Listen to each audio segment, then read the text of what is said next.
Buenos días, jóvenes. Siendo las 10:05 de la mañana, iniciamos nuestra clase que corresponde a la semana número 3, que toca desde Grecia hasta las Cruzadas. Empezamos nuestra clase, chicos. Espero que ya hayan estado revisando las diapositivas, las separatas, para agilizar este tema. Muy buenos días, Milagros, ¿cómo estás? Muy buenos días a todos. Muy buenos días al Salón 70. A ver, chicos, el día de hoy vamos a desarrollar Grecia, vamos a desarrollar Roma y también, pues, inicios del feudalismo, ¿verdad? A ver, tenemos Grecia, nos dice. ¿Dónde se encuentra ubicado la cultura griega? Tenemos ahí una parte, una imagen eh, donde tú puedes observar el sur de Italia, puedes observar también la península de los Balcanes y puedes observar también el Asia Menor. ¿Ok? Mira, justo por aquí está.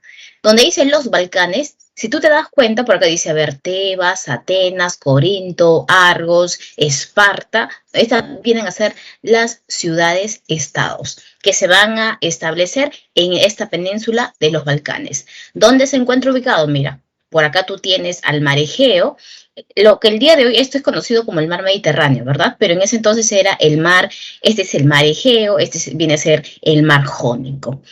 Por aquí hacia el sur tenemos a la isla de Creta. Por acá vamos a ver las primeras civilizaciones. A ver, tienes el Partenón. ¿Cuáles son los aportes de la cultura griega? La democracia, que no es que la democracia haya surgido, pues apenas nace la ciudad-estado Atenas e inmediatamente nace este sistema democrático. No. Para que llegue a ser una democracia, ha pasado pues Atenas por todo por varios sistemas, ¿no? Ya sea una monarquía, una aristocracia, eh, una timocracia y así sucesivamente hasta llegar a una democracia. Y es más, también tienen que tener en cuenta que cuando hablamos acerca de democracia, una cosa es democracia para Atenas y otra cosa es democracia 2022 en el mundo. ¿No? Siempre yo les he comentado que estos términos tenemos que siempre contextualizarlos. Una cosa es democracia para Atenas, en la cual pues Pericles decía todos los que no participan en la política son animales. Solamente y es más, en Grecia los únicos que podían ser ciudadanos, que gozaban pues con ese derecho de participar en la vida política eran los atenienses, las otras clases sociales no participaban. El día de hoy, por ejemplo, profesora, democracia, pues no gobierno del pueblo, todos participamos, ok, ¿no? Pero, pues te digo, todo depende del contexto, ¿ok? Así que hay que contextualizarlo siempre. Tenemos la filosofía, la lógica, géneros literarios, la dramaturgia, estética, oratoria, olimpiadas y método científico, que son los soportes de Grecia. Periodos históricos son muy importantes, tienes que tomarlos siempre en cuenta. Tenemos las civilizaciones prehelénicas y esas son las civilizaciones helénicas.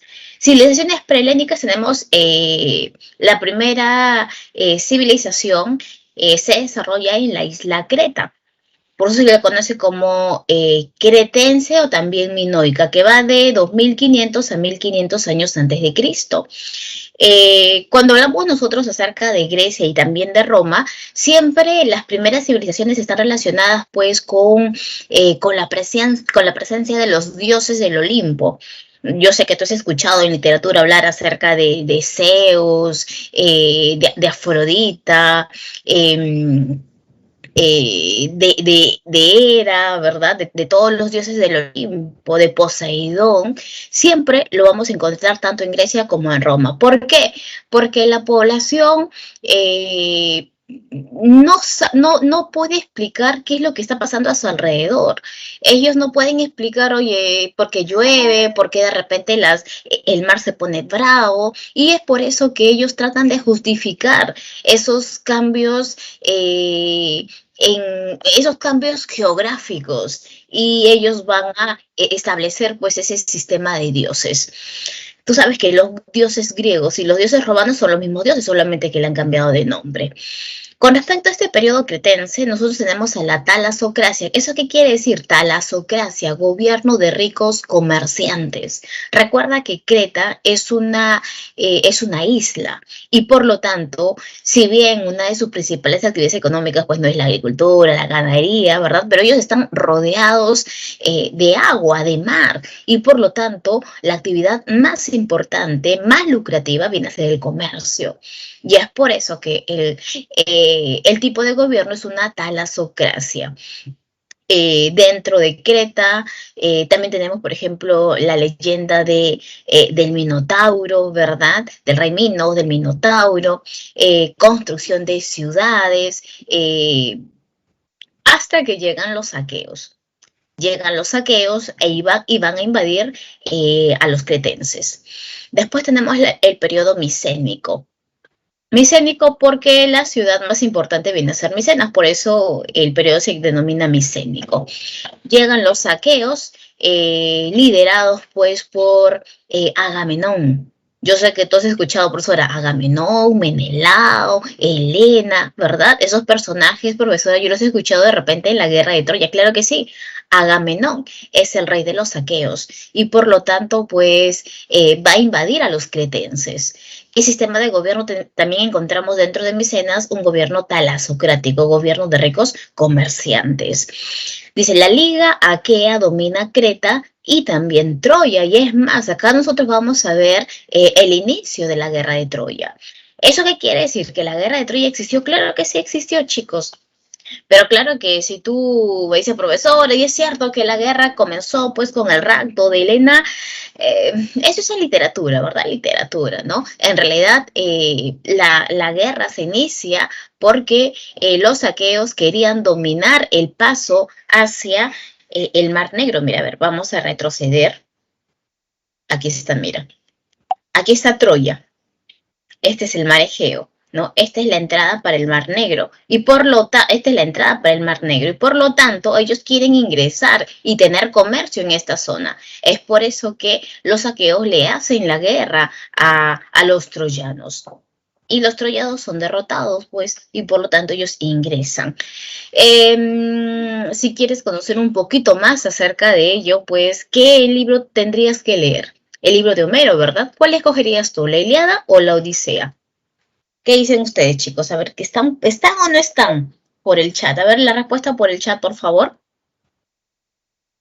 Quiero conocer un poquito más acerca de la guerra. La Ilíada, ¿verdad? Claro, ambos. Bueno, sí, ambos, ¿no? Pero donde te narra específicamente la guerra de Troya es en la Ilíada. La Odisea más te narra acerca, pues, ¿no? De todo lo que tuvo que pasar Odiseo para poder llegar a Ítaca y pues, poder llegar a su esposa fiel, que viene a ser Penélope, ¿verdad? Se le conocen como los helenos, ¿no? Por eso se le denomina helénicas. Después del enfrentamiento con los troyanos, llegan otros pueblos indoeuropeos que manejan muy bien el hierro, y por lo tanto pues van a invadir a los micenas. Tienes a los dorios, los jonios y a los eolios. Después tenemos ya las civilizaciones helénicas, las civilizaciones de los griegos propiamente dicho. Los otros pre-helenos, ¿no? Los otros ya son helenos. Tenemos el periodo oscuro, ¿no? ¿Por qué se denomina periodo oscuro? Porque tú sabes que para poder reconstruir la historia, ¿qué necesitamos? Fuentes escritas, fuentes materiales, fuentes audiovisuales, aunque para reconstruir esa época, obvio que no vamos a utilizar las fuentes audiovisuales, ¿verdad? Se necesitan más fuentes materiales. Pero ¿sabes qué? Cuando llegaron estos pueblos indoeuropeos, arrasaron con las ciudades, destruyeron las ciudades, la gran mayoría de la población tuvo que huir de las ciudades. Y es por eso que los arqueólogos, cuando han tratado de reconstruir esa parte de la historia, no lo han podido porque no hay fuentes materiales, hay muy poca información. Por eso se denomina periodo oscuro. En el periodo arcaico es ahí donde nacen las primeras polis, es ahí donde nacen las primeras ciudades. Ojo, estoy hablando de ciudades-estados. Cuando hablamos acerca de Grecia, no estamos hablando de, el país de Grecia. El día de hoy, 2022, claro, vamos a Europa y podemos decir, oye, ¿sabes qué? Quiero ir a visitar el país de Grecia. Pero en ese entonces, en esa determinada región, en los Balcanes, a toda esa región se le conoce como Grecia, ¿no? Ahí se han desarrollado los griegos y dentro de Grecia hay varias ciudades-estados. Así como nosotros hemos visto, por ejemplo, en Mesopotamia, ¿no? Mesopotamia son ciudades-estado. Cada ciudad-estado es independiente. Cada ciudad-estado tiene murallas. Cada ciudad-estado tiene sus propias normas, sus propias reglas. Ciudades-estados que pueden estar, que pueden tener muy buenas relaciones, así como ciudades-estados que de repente pueden estar enfrentándose constantemente. Pero lo que une a todas estas ciudades-estado es la religión. Todos ellos adoran a los mismos dioses. Claro que depende de cada ciudad-estado, elige pues a su dios principal, a su dios secundario. Lo que une también a todas estas polis viene a ser la lengua, ¿no? La lengua, las costumbres. Mira, justo nos han colocado unidas, debería decir, ¿no? Unidad, ¿no? Unidas por el idioma, la religión, las costumbres. Y a su vez también es un periodo de colonizaciones. ¿Eso qué quiere decir? Que, por ejemplo, los atenienses que van a sobresalir en el comercio, ellos van a estar explorando parte del Asia Menor. Y es ahí donde ellos van a fundar pequeñas ciudades. Pero ojo, ellos se encargan de fundar, ¿ok? Yo voy a fundar esta ciudad, por ejemplo, Mileto, ¿no? Yo fundo Mileto. Pero eso no significa que yo apenas funde Mileto, yo misma lo voy a gobernar, no. Ellos fundan. Después, los ciudadanos son los que eligen pues su sistema de gobierno. Pero eso sí, nosotros siempre vamos a tener una relación y esa relación viene a ser estrictamente económica. Pero en el periodo clásico, de 490 a 323, nosotros vamos a ver pues el auge de dos grandes ciudades-estados que son conocidas pues como los ojos de Grecia. Y estoy hablando acerca de Atenas y Esparta. Atenas y Esparta son dos grandes ciudades que a su vez también van a tener aliados de por medio y que más adelante van a luchar juntos y también pues van a enfrentarse en las guerras del Peloponeso. Y también el periodo clásico, pues, es un periodo de grandes conflictos. ¿Por qué, profesora? Porque en el periodo clásico, por ejemplo, tenemos el inicio de las guerras médicas, las guerras del Peloponeso, ¿no? Es un periodo de grandes conflictos. Y también, pues, debido a estos grandes conflictos, se produce la invasión de otro pueblo que se encuentra en el norte de Grecia, que viene a ser Filipo, que vienen a ser los macedonios, ¿no? Filipo y su hijo Alejandro Magno. Mira, primero vamos a hablar acerca de esta ciudad-estado que se conoce como Esparta. Yo sé que muchos de ustedes de repente han visto la película 300 y si no la has visto, mírala por favor, ¿no? Puedes encontrarla en internet. La película 300 nos va a ayudar un poquito para que tú puedas recordar, especialmente el tipo de educación que se les da a los niños, a los jóvenes, hasta convertirse pues en futuros ciudadanos espartanos. Esparta, el origen de los espartanos lo encontramos en una tribu indoeuropea denominada los dorios. Es decir, los espartanos son descendientes de los dorios. ¿Dónde se encuentran, profesor? Usted me dice los Balcanes. Claro que en los Balcanes, pero para ser más específicos, ellos se encuentran en la península del Peloponeso. Economía, bueno, la principal actividad económica para los espartanos es la agricultura y ganadería, por eso te han colocado agropecuaria. Profesor, el comercio, claro, ellos también practican el comercio, pero para ellos es mucho más importante la agricultura y la ganadería. Con respecto a su organización social, tenemos a tres. Tenemos a un grupo que se encuentra en la cúspide, A ellos se les conocen como los homoioi o también conocido como los espartanos. ¿Qué significa homoioi? Homoioi significa iguales. ¿Eso qué quiere decir? Que todos los espartanos son iguales, tienen tienen los mismos derechos, tienen las mismas obligaciones, el Estado les entrega tierras, el Estado les entrega esclavos. Nos han colocado, a ver, nos dice la diapositiva, ciudadanos son varones que que se ocupaban del gobierno y la defensa del Estado. Claro, todos estos somos de hoy. Su principal actividad económica es, ellos son militares.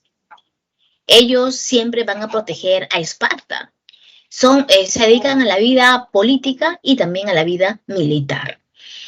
Los períacos son hombres libres pero sin derechos ciudadanos, es decir, estos períacos son aquellas personas que llegaron tardíamente a Esparta y por lo tanto cuando ellos llegan tienen que aceptar el sistema ya establecido.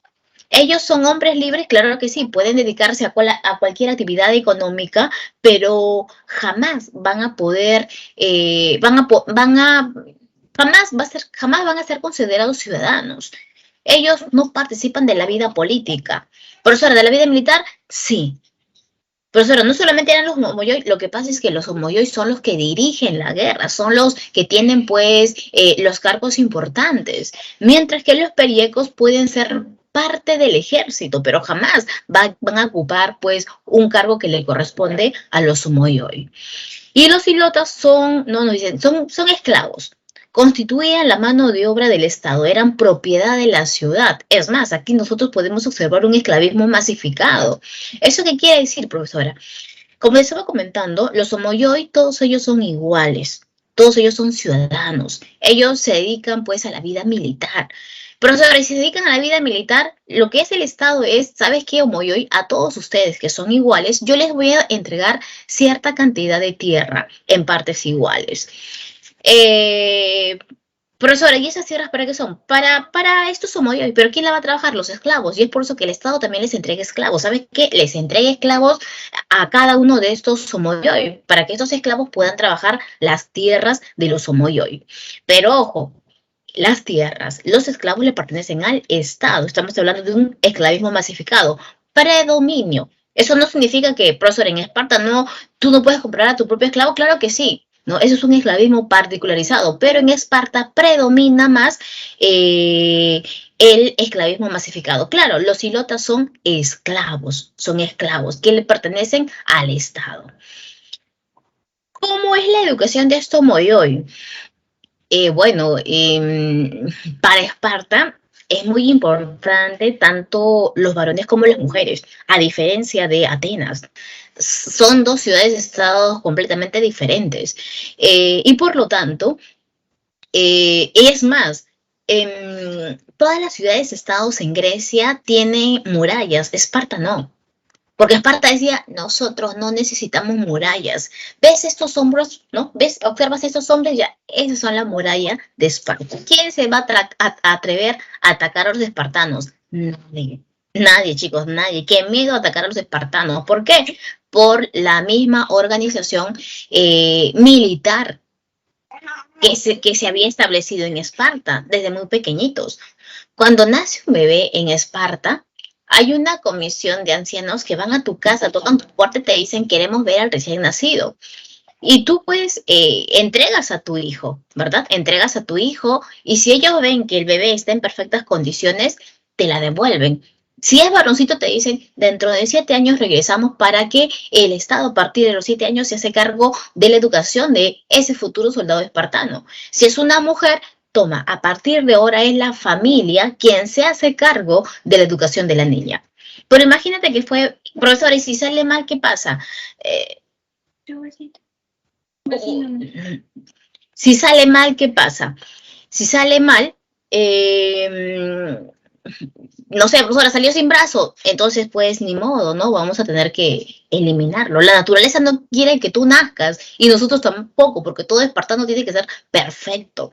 Y por lo tanto, pues, si nacía bien, ¿no? Eran entregados, a los 7 años llegaba este grupo de ancianos y el Estado se hace cargo de la educación.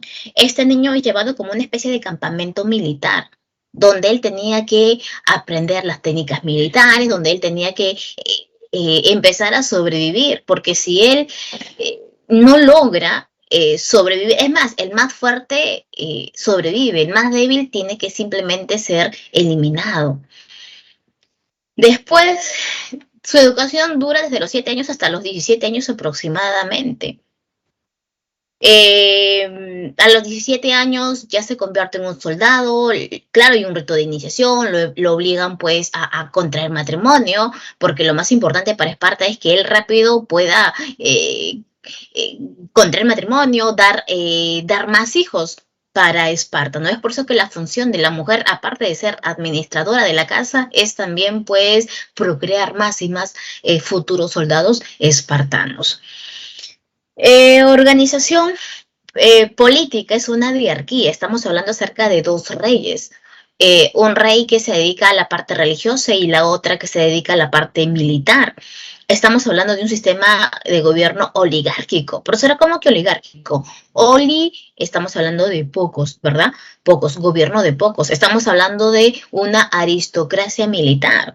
Los aristócratas, ¿quiénes son? Son los nobles, nobles militares que tienen el poder. Las jerusías son los que proponen las leyes, los éforos son los fiscalizadores y la pella es la asamblea popular. Son los que aprueban las leyes. ¿Quiénes forman parte de la jerusía? Son ya los espartanos que tienen un aproximado de 50, 60 años y por lo tanto ellos son, como ellos ya son experimentados, ya de joven han participado en la guerra y por lo tanto ahora les toca pues la parte política. Atenas, a ver, tenemos ahí a Atenas. Mira, justo tenemos una imagen también, ¿no? ¿Quién es la diosa protectora de esta ciudad-estado? Viene a ser Atenea. Diosa protectora, ella es considerada pues la diosa de la sabiduría que nació del cráneo de su padre Zeus cuando él estaba descansando. A ver, veamos. ¿Cuál es el origen de Atenas? Lo encontramos en los jonios, ellos son descendientes de los jonios. Ellos se encuentran en la península del Ática, para ser más específicos. Y su principal actividad económica de los atenienses viene a ser el comercio marítimo. Agricultura, ganadería, claro que es importante, pero lo que predomina viene a ser el comercio. Es lo que da más dinero. Por eso que es un negocio lucrativo. En Atenas también hay una diferenciación de clases sociales, claro que sí. En la cúspide se encuentra el ateniense. Este ateniense es un ciudadano, participa en la política, participa en la vida militar, él tiene deberes, tiene derechos y ellos son descendientes de los jonios. Los metecos, no, los metecos son población que llegó tardíamente cuando ya todo estaba establecido. Ellos son hombres libres, ellos pueden practicar cualquier actividad económica, tienen obligaciones pero no tienen derechos, jamás van a participar de la vida política, porque eso solamente le corresponde a los atenienses. Y los esclavos, bueno, ya son considerados mercancías, ¿no? En Atenas sí predomina un esclavismo particularizado. La gran mayoría puede comprar esclavos. Y como es de tu propiedad, tú puedes hacer con tu esclavo lo que tú mejor creas conveniente. Organización política de la democracia. Como te estaba comentando hace un momento, hay una evolución del sistema político. No es que la democracia apareció de un momento a otro, no, hay todo un desarrollo. Antes en Atenas había un monarca, después del monarca tenemos pues a una aristocracia, gobierno de nobles, después tenemos a una timocracia, gobierno de ricos comerciantes. Último ya viene a ser la democracia, ¿no? Pero hay que entender la democracia como solamente todos son iguales. ¿Pero quiénes son iguales? Todos los atenienses son iguales. Los mismos derechos, las mismas obligaciones, pero solamente ellos. El resto, no. La mujer también, no. La mujer en Atenas no tiene derechos políticos. Es más, la mujer es considerada como una menor de edad. y por lo tanto ella estaba bajo la protección del marido. Claro, antes de que contraiga matrimonio estaba bajo la protección del padre, ¿verdad? Pero si se casa bajo la protección del marido. Así que la mujer no participa en la vida política. El niño tampoco, ya cuando recién tiene mayoría de edad, recién puede participar de la vida política. Tenemos ministros, lo encontramos en el arcontado, tenemos a los jueces populares, los eliastas, asambleas que se van a establecer leyes. Unos proponen y los otros aprueban las leyes. Con respecto a las guerras médicas, se denominan médicas porque, pues ahora los doctores, enfermeros, todos ellos se enfrentaron, no. A los persas se les conocían como los medos, por eso se les denomina guerras médicas. En estas guerras médicas, quienes se enfrentaron son los griegos. Ojo, cuando yo hablo acerca de griegos, no estoy hablando solamente de Atenas. Estoy hablando de todos los griegos, Atenas, Esparta, Corinto, Megara, todas las ciudades-estados. La guerra es entre griegos versus los persas. ¿Por qué? ¿Cuál es la causa de esta guerra? ¿Alguna vez fue pregunta de examen de admisión? Claro. Samargos preguntó cuáles son las causas de las guerras médicas. ¿Por qué se inicia la guerra? Lo que pasa es que los persas cada vez se están expandiendo y expandiendo. Mira, justo puedes observar en esta imagen, mira el imperio persa. Se ha expandido, es más, ha tomado el control de todo el Asia Menor. Y mire, se sigue expandiendo, expandiendo, ¿no? Y por lo tanto, mira, aquí están, estos son los griegos, los que están de color moradito. Ellos son los griegos. Y por lo tanto, los griegos, y especialmente Atenas, practican el comercio. Practican el comercio en el mar Egeo, en el mar Jónico, y por lo tanto los persas quieren tomar el control de todo este territorio. El comercio, imagínate, controlar el comercio. ¿Eso qué quiere decir? Controlar todos los puertos comerciales, pues chicos. Es como decir que el día de hoy, no sé, a ver, todos nosotros que pertenecemos al aula 70, nos ponemos de acuerdo y tomamos pues ya solamente un solo puerto, el más importante del Perú, el Callao. Imagínate tomar el puerto del Callao, chicos. Es el puerto más importante y por lo tanto ese puerto está abierto a las 24 horas del día, en la cual tú vas a encontrar mercancía que llega de todas partes del mundo y también mercancía que sale del Perú hacia otras partes del mundo. Y por lo tanto, para importar pagan un impuesto, para exportar también pagan un impuesto. Para llegar para todo pagan impuesto. Imagínate, ¿no? Estos persas querían controlar todos los puertos comerciales. Y eso le estaba perjudicando a Atenas. Atenas dijo, se está metiendo ya con mis intereses económicos y yo no puedo permitirlo. ¿Cuáles son las causas? El continuo expansionismo persa y también el control del mar Egeo. Profesora, no se dice mar Mediterráneo, lo que pasa es que para ese entonces no existe ese término de mar Mediterráneo. Bueno, el día de hoy podemos decir, bueno, sí, parte de repente del Mediterráneo Oriental, ¿no? Esto vendría a ser el día de hoy Mediterráneo Oriental y lo por acá sería el Mediterráneo Occidental, ¿no? Pero lo correcto sería llamar el mar Egeo. ¿Cuál es el pretexto? El pretexto es la ayuda brindada de Atenas a Mileto. Mileto era una ciudad que tenía relaciones con Atenas. Y cuando el imperio persa se estaba expandiendo, sometió a Mileto. Mileto no quiere ser sometida. Mileto es una ciudad cuya actividad económica principal también es el comercio. Mileto ha sido sometida, tiene que pagar altos impuestos a los persas y es por eso que Mileto le dice, oye, ¿sabes qué, Atenas? Ayúdame, yo quiero liberarme. Y por lo tanto Atenas dijo, está bien, toma, apoyo económico, por ahí algunos barquitos, y Mileto se levanta contra los persas. Pero los persas es un imperio muy grande, con un buen ejército, y derrotan a Mileto, y es más, queman Mileto. ¿Quién ayudó a Mileto? Atenas, y por lo tanto ahí tienes el pretexto para que los persas ataquen a los griegos.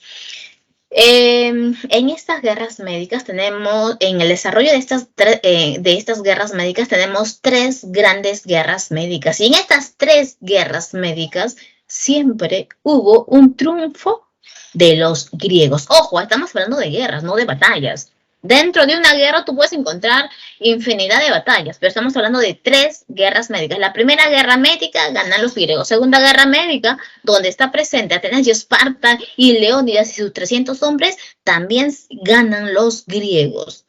Tercera guerra médica también ganan los griegos. Y como consecuencia, ¿qué pasa, profesora? Decadencia del Imperio Persa. A partir de ese momento, Atenas se convierte pues en la ciudad-estado más poderosa. ¿Por qué? Lo que pasa es que en la Tercera Guerra Médica, Esparta ya no participa. Atenas es quien dirige a la Liga de Delos, es quien dirige a todos los griegos y derrota a los persas. Y por lo tanto, tiene el control total de todo el comercio, del mar Egeo. Y si tú tienes el control total, Grecia, pues no sé, Atenas, perdón, se convirtió en el líder hegemónico de toda Grecia. Y justo en ese entonces quien estaba gobernando Atenas era Pericles. Es más, Pericles gobierna antes de las guerras médicas, dentro del contexto de las guerras médicas y después también de las guerras médicas. Ahora que Atenas es el líder hegemónico, Atenas controla todo el comercio, controla todos los puertos comerciales, tiene plata por montón. Y por lo tanto, con este dinero, ¿qué es lo que hace? Reconstruir todo lo que los persas destruyeron. Reconstruyó Atenas. Porque los persas llegaron hasta Atenas, destruyeron las ciudades, pero no mataron a ningún ateniense porque todos escaparon. Van a reconstruir la ciudad de Atenas, hay dinero y es por eso que Pericles también va a empezar, pues, ¿no? Queremos que Atenas, que Grecia se convierta, pues, en un referente. ¿Qué necesitamos? No solamente que sobresalgan, pues, en el plano económico, sino que tiene que sobresalir en su cultura.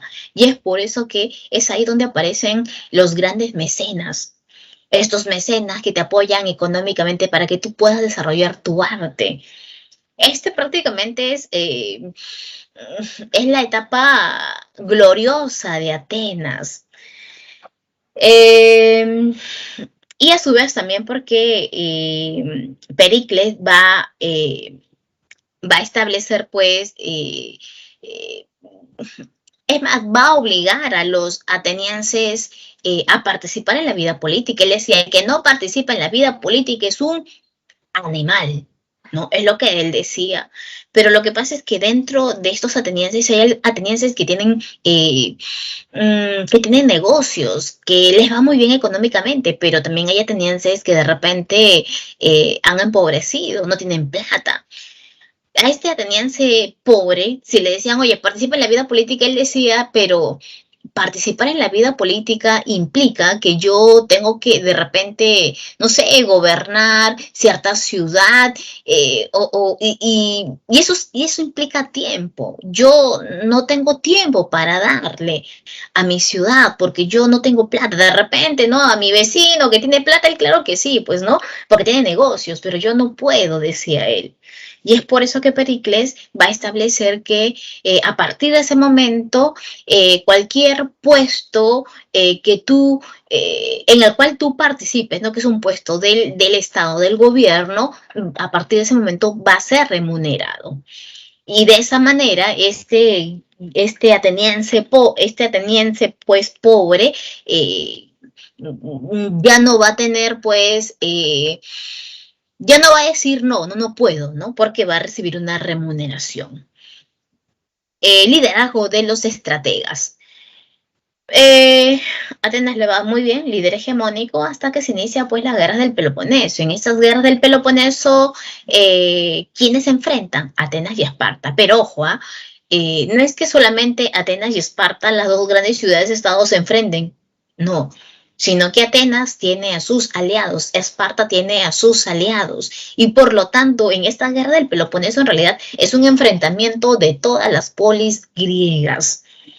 Causa dominio de la península de los Balcanes, rivalidad entre Atenas y Esparta, rivalidad económica y también rivalidad política, porque Atenas ha establecido un gobierno democrático y las otras ciudades-estados que siguen a Atenas, que son aliados de Atenas, también están estableciendo este sistema de gobierno democrático, mientras que Esparta tiene un sistema de gobierno pues aristocrático militar, ¿no? Y todo un enfrentamiento entre ambos.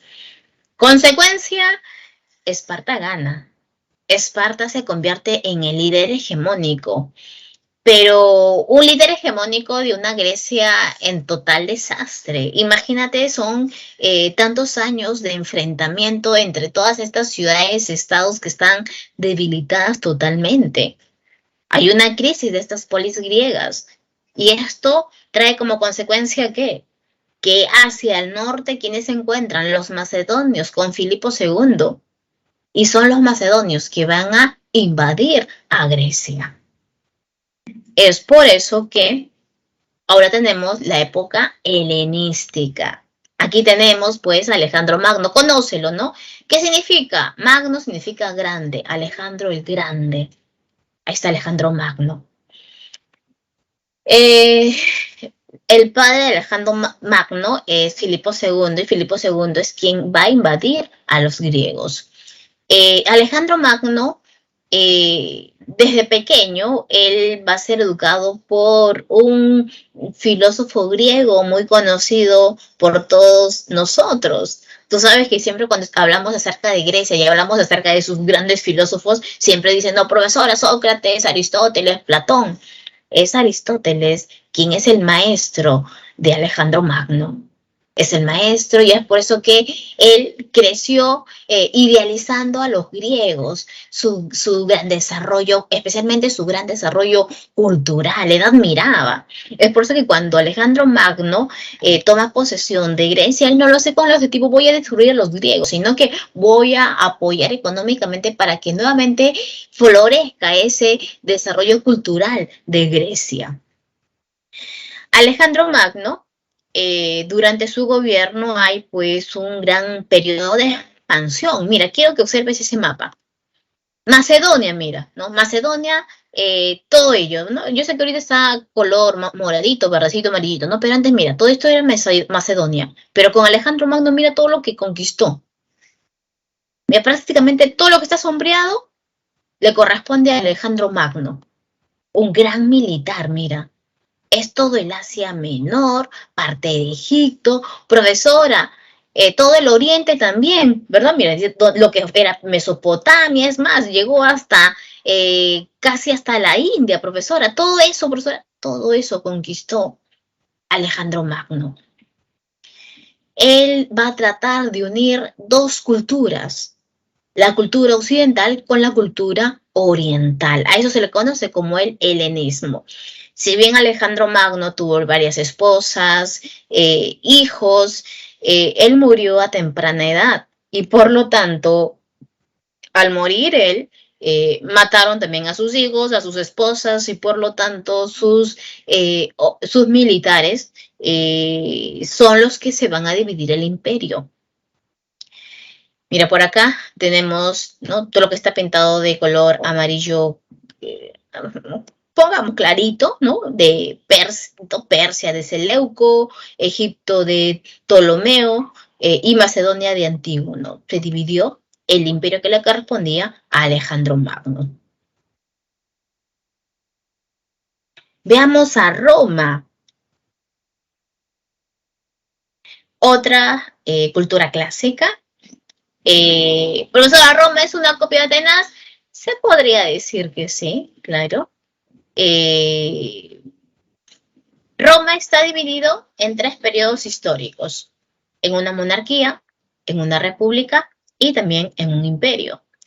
Cuando hablamos acerca de monarquía estamos hablando pues de la figura del rey, ¿verdad? El rey, donde existe también un senado, pero es el rey quien se impone frente al senado. El rey gobierna porque los dioses han permitido que él gobierne. El periodo de la República, donde ya estamos hablando acerca de instituciones que manejan la vida del Estado, ¿no? Tenemos al cónsul, al Senado, las magistraturas, las asambleas. Y en el imperio, ¿cuál es la característica de un imperio? ¿No? ¿Cuál es la diferencia, profesora, entre un emperador y un rey? ¿No? Porque en la monarquía hay un rey, ¿no? ¿Es lo mismo, profesora? No, no es lo mismo. Lo que pasa es que en el imperio, claro, observas tú al emperador. Pero ¿cuál es la característica de un imperio? Que está en constante expansión. ¿Ok? Está en constante expansión, tiene un ejército profesional, tiene ciudades administrativas. Cada pueblo que va conquistando, que va sometiendo, está construyendo ciudades que administren ese territorio. Esa es la diferencia. En cuanto a la monarquía, nos dice, a ver, periodo inicial gobernado por 7 reyes divididos en 2 dinastías. Tenemos a los latinos y a los etruscos. En los latinos tenemos pues al primer rey legendario que viene a ser pues Rómulo, ¿verdad? Cuando nosotros hablamos acerca de los griegos y los romanos, como te dije, en un primer momento siempre se habla, pues, ¿no?, de la presencia de los dioses. Los dioses están presentes en todo lo que hace el hombre.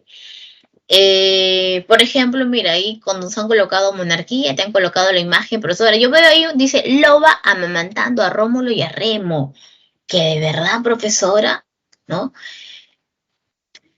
Yo sé que tú has escuchado de la leyenda de Rómulo y Remo, ¿verdad? Cuando hablamos acerca de una leyenda, la leyenda es importante, ¿por qué? Porque justifica el origen divino de un pueblo. Es decir, Roma no fue creado o fundado por alguna persona que pasó por ahí, no, no, sino fue fundado por los hijos del dios Marte. ¿Eso qué quiere decir?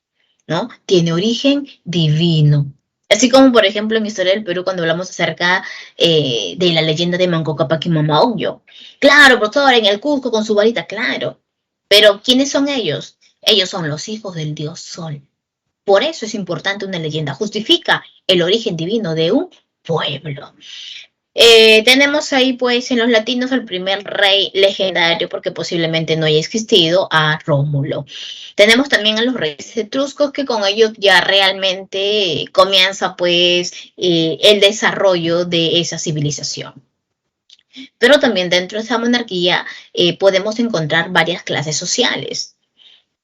En toda sociedad, chicos, en toda sociedad, ya sea Atenas, Esparta, Megara, Corinto, Atenas, Roma, no sé, en cualquier sociedad siempre vamos a encontrar diferenciación de clases sociales que están arriba y clases sociales que están abajo. En la cúspide, en Roma, tenemos a los patricios. ¿Quién es el patricio? Es un ciudadano que tiene deberes y derechos, es el ciudadano que participa en la vida política, en la vida militar, es el descendiente de los primeros pobladores. Y claro, ¿no? Como son los primeros pobladores, los descendientes de los latinos, ellos tienen grandes extensiones territoriales, ellos también son grandes terratenientes. ¿Quiénes son los plebeyos?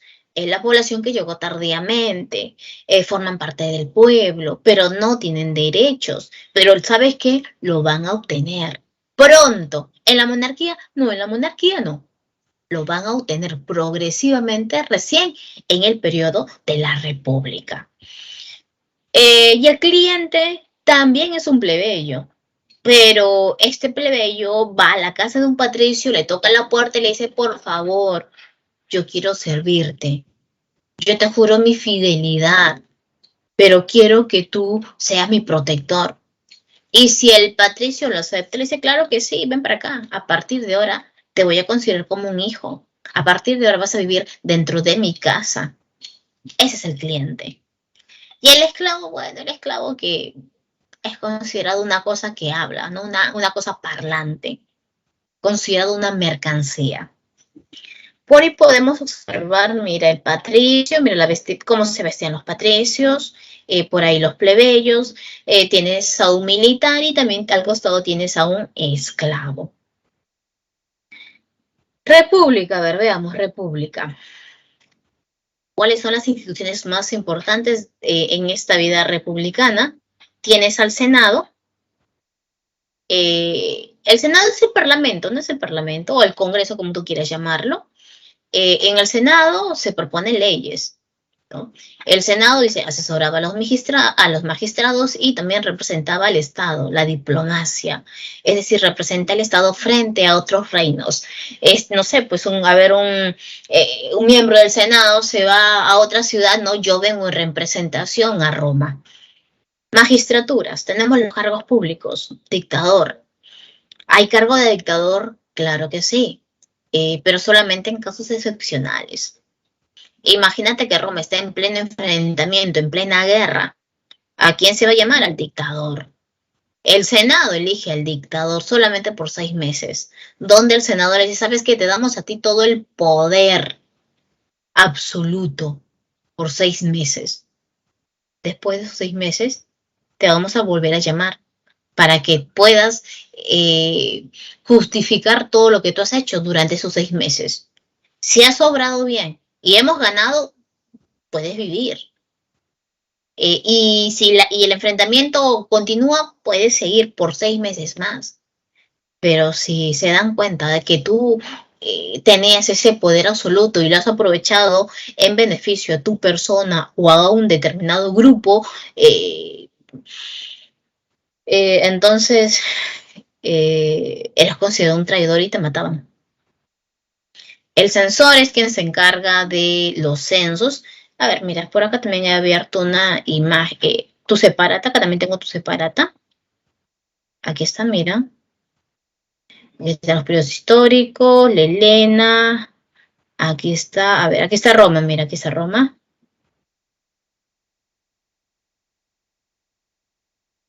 Ahí está Roma, mira. Monarquía, república. Y aquí está Roma. Aquí están las magistraturas, mira que está el dictador, ¿no? Dictador, se elige en situaciones de peligro extraordinario, ejerciendo poderes absolutos por 6 meses.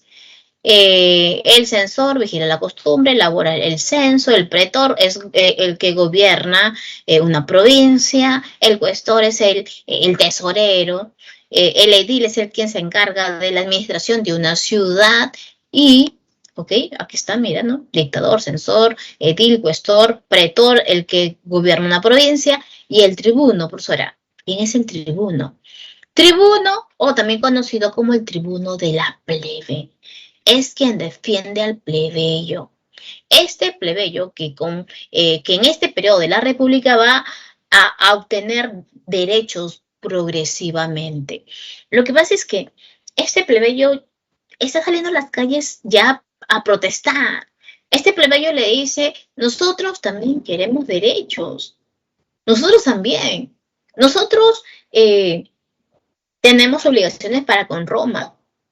Nosotros los cumplimos. Pero ¿qué obtenemos de Roma? No obtenemos nada. Nosotros no tenemos derecho, queremos participar en la vida política también. Y los romanos decían, no, más adelante puede ser, no, estamos pensando, estamos debatiendo, pero no les hacían caso. Y es por eso que los plebeyos cierto día decidieron simplemente irse. Ah, ¿no nos quieren dar derechos? Perfecto, nos vamos, pues nos vamos. Todos alistaron sus cositas y están saliendo de Roma. Ellos dijeron, y nos vamos de Roma, vamos a fundar una ciudad. Y es ahí, en esa ciudad, donde todos nosotros vamos a ser considerados iguales, donde todos vamos a tener derechos y deberes. Y cuando los romanos vieron que de verdad los plebeyos se estaban retirando, los romanos dijeron, no se vayan plebeyos, porque si ellos se van, ¿quién va a pagar tributo? ¿Quién va a ir a la guerra con nosotros? Por favor, quédense. A partir de ahora vamos a darles derechos. Y por ejemplo, tenemos ahí el tribuno de la plebe. Basta con que este tribuno de la plebe diga, estoy en contra, no se aprueba tal ley. El cónsul, dice, es un cargo compartido por 2 cónsules, uno patricio y uno plebeyo. Claro, que con el tiempo, ¿no? Con el tiempo. Porque en un primer momento, quien ocupaba estos cargos públicos o era parte del Senado solamente eran los patricios. Ya con el tiempo, el plebeyo también. Dice, derecho a ver, surgió de la lucha de los plebeyos por mayores derechos contra los patricios. Por ejemplo, la ley de las 12 tablas establece la igualdad jurídica entre patricios y plebeyos. La ley Canuleya, entre matrimonio entre clases. Profesora, o sea, ahí se va a casar el patricio con el plebeyo, sí. Pero ojo, cuando hablamos acerca del plebeyo, hay que tener en cuenta que el plebeyo no es pobre, pobre, profesora. Lo que pasa es que hay diferentes tipos de plebeyos. Hay plebeyos con grandes, eh, con grandes empresas para ese entonces. Plebeyos de repente comerciantes que tienen mucho dinero, pero que ellos quieren participar en la vida política, pero no pueden. ¿Por qué? Porque no son nobles. Así como de repente también hay nobles que tienen su apellido, ¿no? Ya yo soy el noble tal, participo en la vida política, pero de repente su fortuna ha desaparecido. Y es por eso que cuando se permite la ley Canuleya, el plebeyo con plata le va a decir, a ver, ¿sabes qué, Patricio? Yo tengo plata, ¿no? Y tú quieres plata, y yo quiero el nombre que tú tienes. Y si nos emparentamos, ¿verdad? Eh, los dos ganamos. Y en ese momento, ¿no? Va a ser una familia poderosa y también va a participar, por fin, ese plebeyo en la vida política. Es por eso importante esta ley Canuleya. No pienses, pues, ¿no? Que es una mujer rica con un plebeyo pobre, no. Eso no se da. Puede haber de repente casos, ¿no? Pero la familia jamás lo va a permitir. La ley Licinia, el acceso del plebeyo al consulado. La ley Ogulnia, cuando este plebeyo puede convertirse también en sacerdote.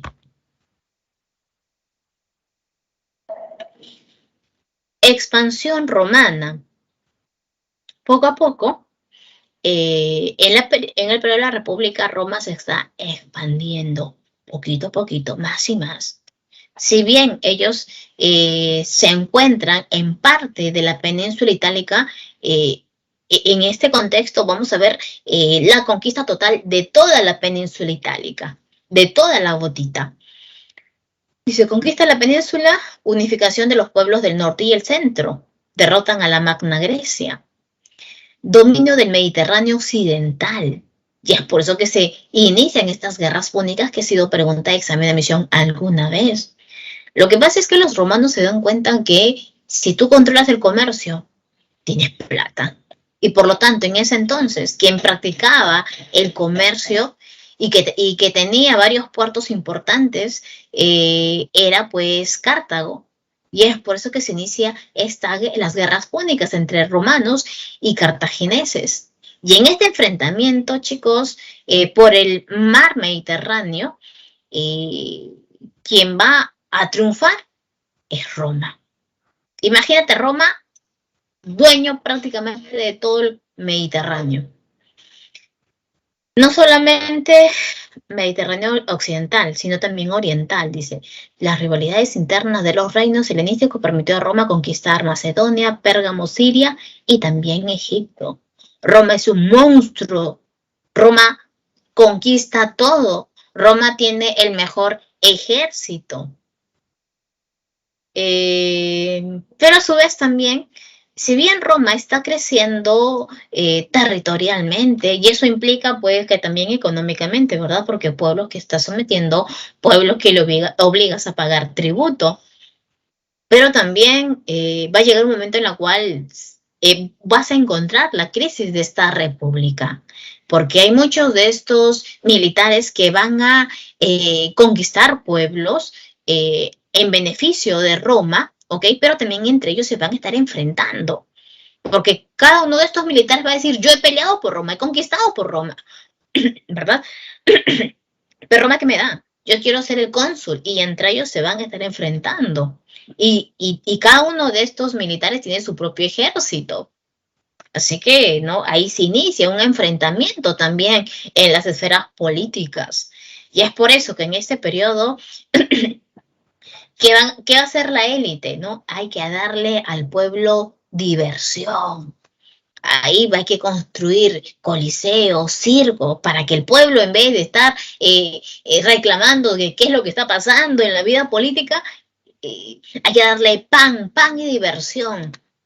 para que se olvide, ¿no? Y estén ahí bien metidos en los circos, en los gladiadores y todo ello. Distracción.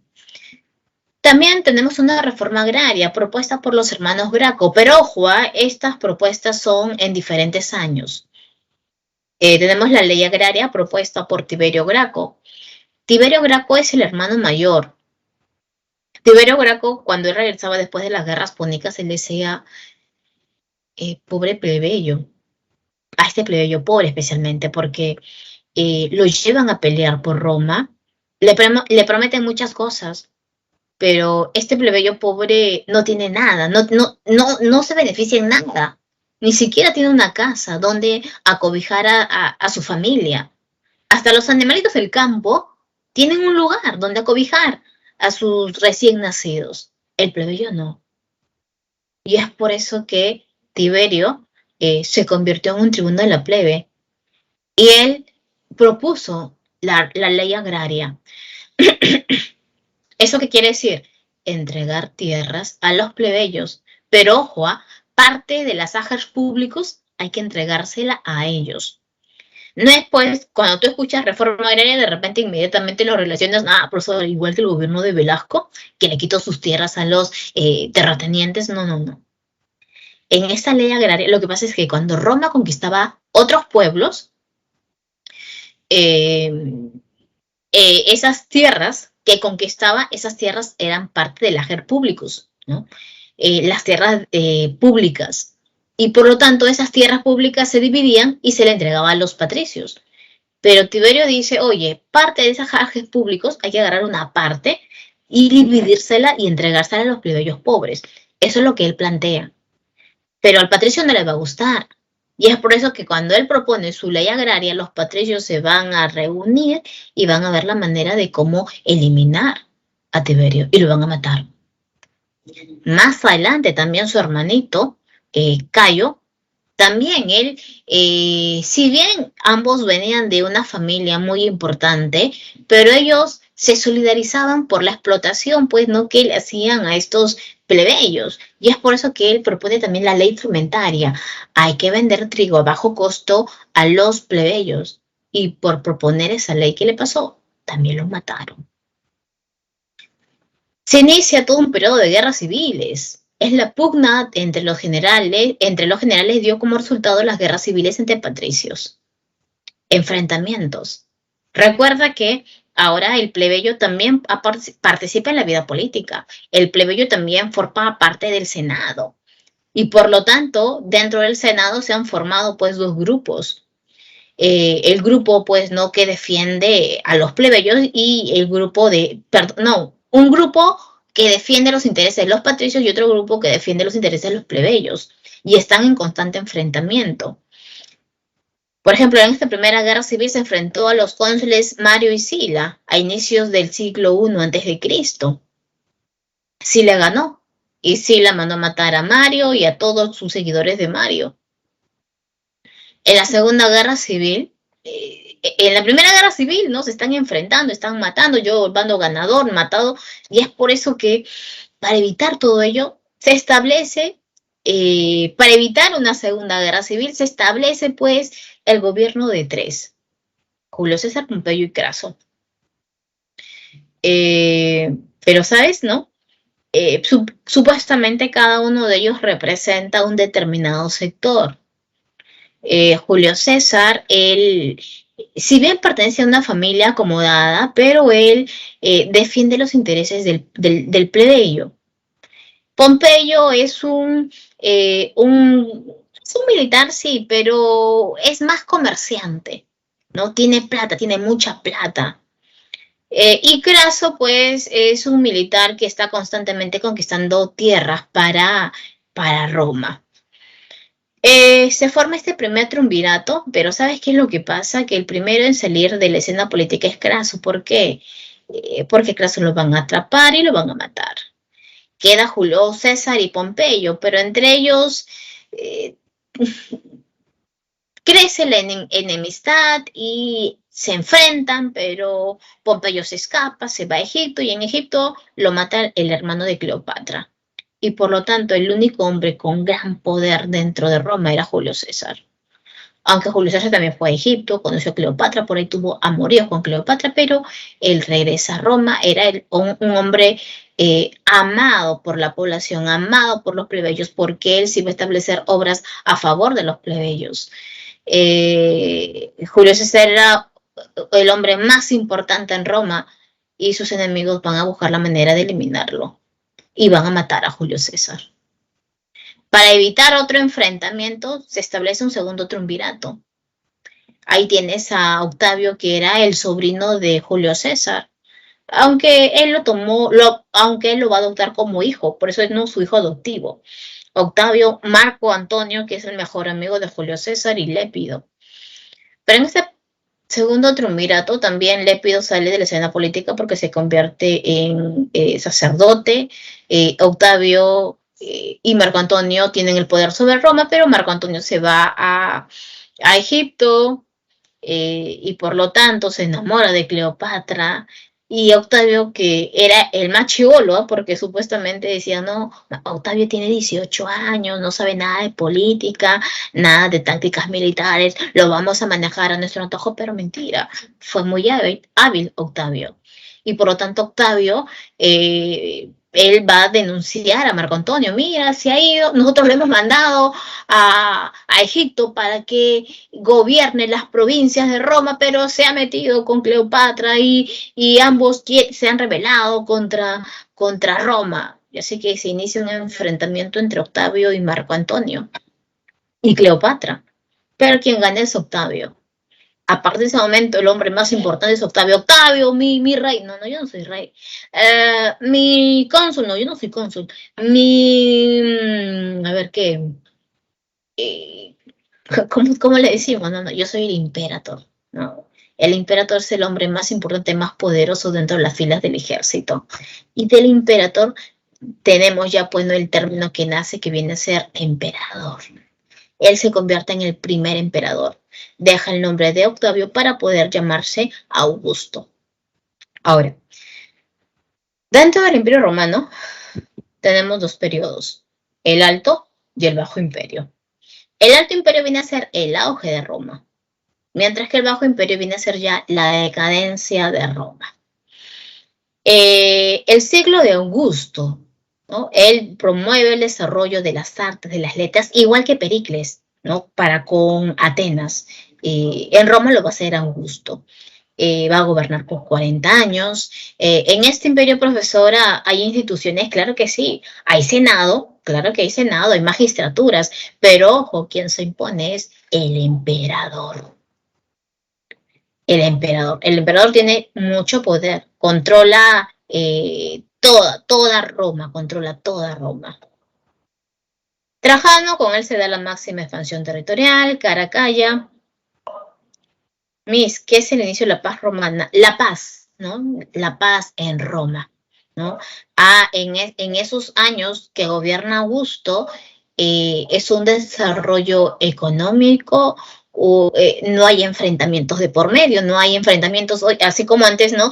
Primera Guerra Civil, Segunda Guerra Civil, Tercera Guerra Civil, se enfrentan todos, se tiene que formar un triunvirato para evitar el enfrentamiento, ¿verdad? Entre grupos, no, acá es el periodo de la Pax Romana, ¿no? De la paz. Y en ese periodo de paz, este emperador va a establecer el desarrollo de las artes.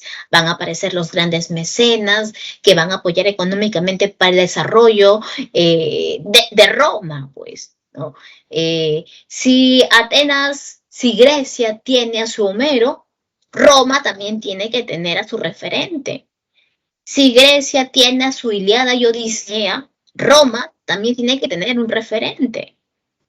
Ustedes por literatura, chicos, a ver, si Grecia tiene a su Ilíada y Odisea, ¿qué tiene Roma?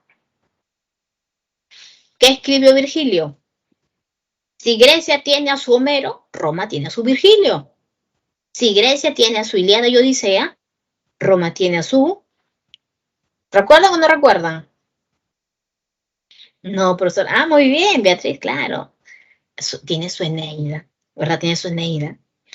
Ese es el periodo, ¿no? De paz. Pero ojo, no es, lo que pasa es que recuerda que nosotros ahorita estamos viendo solamente gobernantes, pocos gobernantes. En realidad, si tú revisas una separata del ciclo ordinario, que tocamos 5 meses, tampoco abarcamos más emperadores. Recuerda que estamos hablando, ¿no?, de los más importantes. Porque si nosotros queremos ser bien minuciosos, en el Alto Imperio también tú te vas a dar cuenta que hay enfrentamientos, hay matanzas a los propios emperadores. Trajano sobresale por la máxima expansión territorial, a Caracalla, dice ciudadanía romana para todos los varones libres del imperio, para que paguen sus impuestos también estos libres hombres.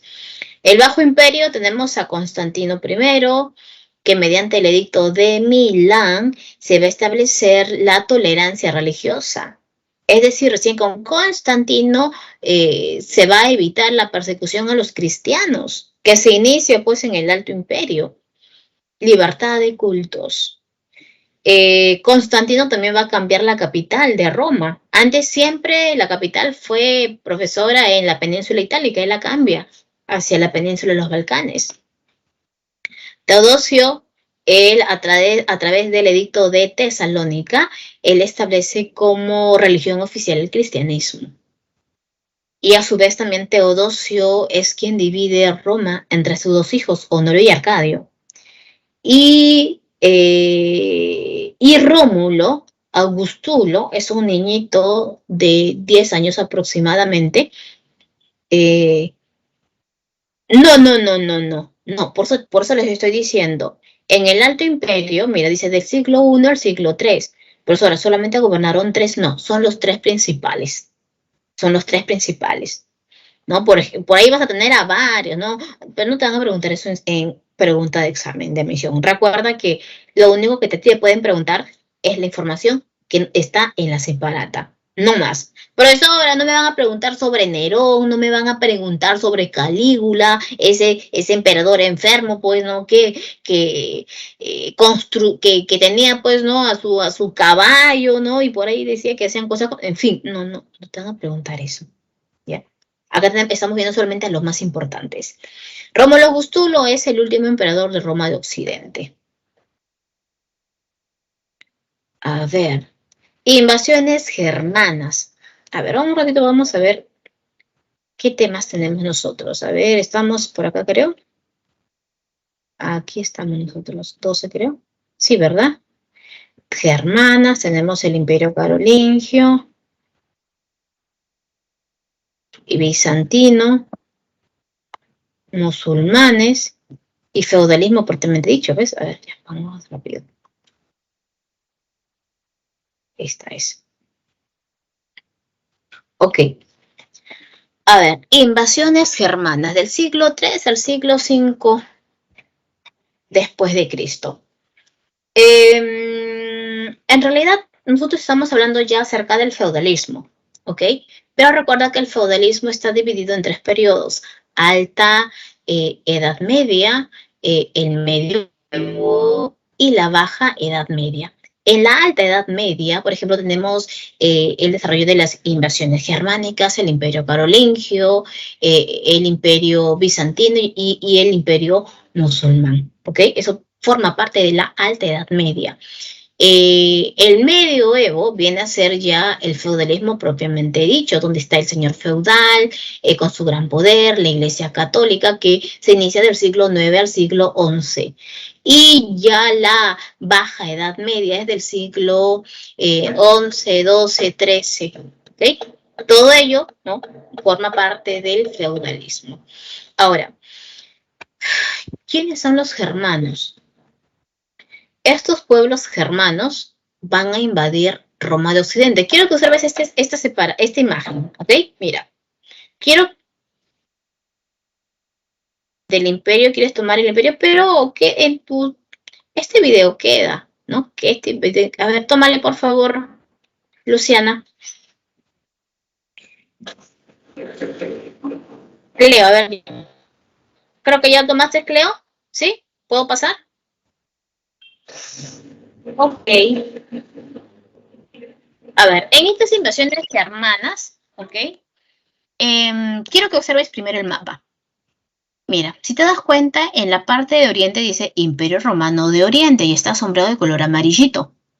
Y en Occidente también dice, no, Imperio Romano de Occidente y está sombreado de color verdecito, ¿verdad? Lo que pasa es que Teodosio dividió el imperio entre sus dos hijos, Honorio y Arcadio, ¿no? Pero ¿cuál cae primero, profesora? El Imperio de Occidente. Así que mira, estos pueblos bárbaros que tienes a los francos, a los vándalos, los ostrogodos, los visigodos, todos estos pueblos bárbaros van a llegar hasta Roma de Occidente y van a ingresar.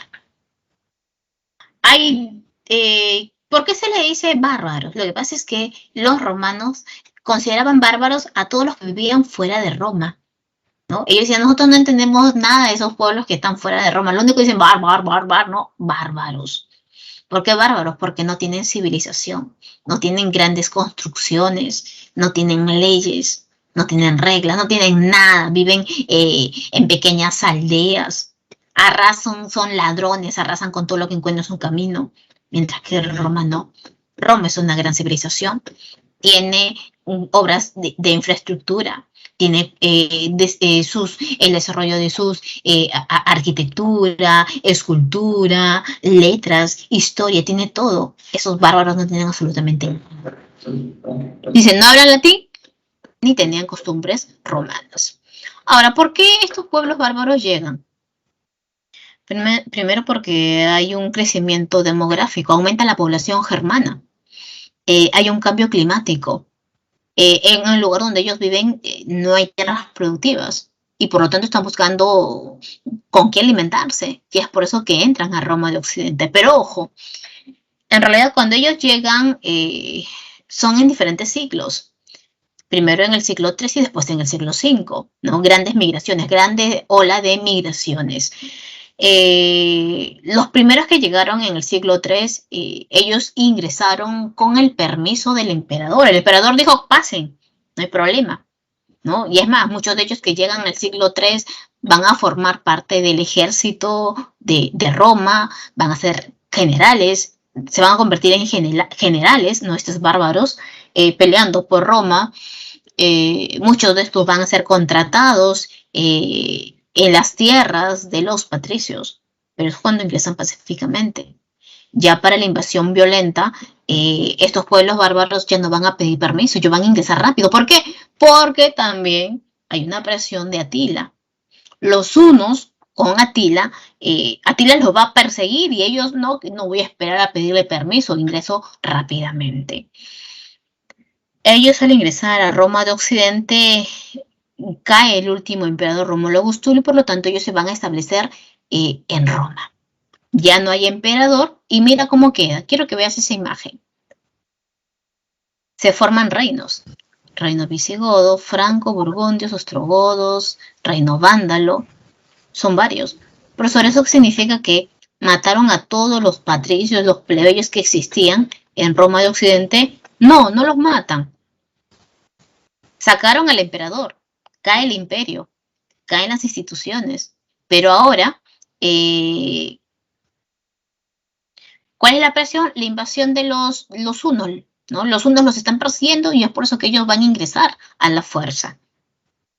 Ahora, lo que pasa es que ahora que ellos se han establecido en diferentes zonas dentro de Roma de Occidente, ellos van a tener que convivir con los patricios, con los plebeyos. Es más, va a haber toda una mezcla cultural.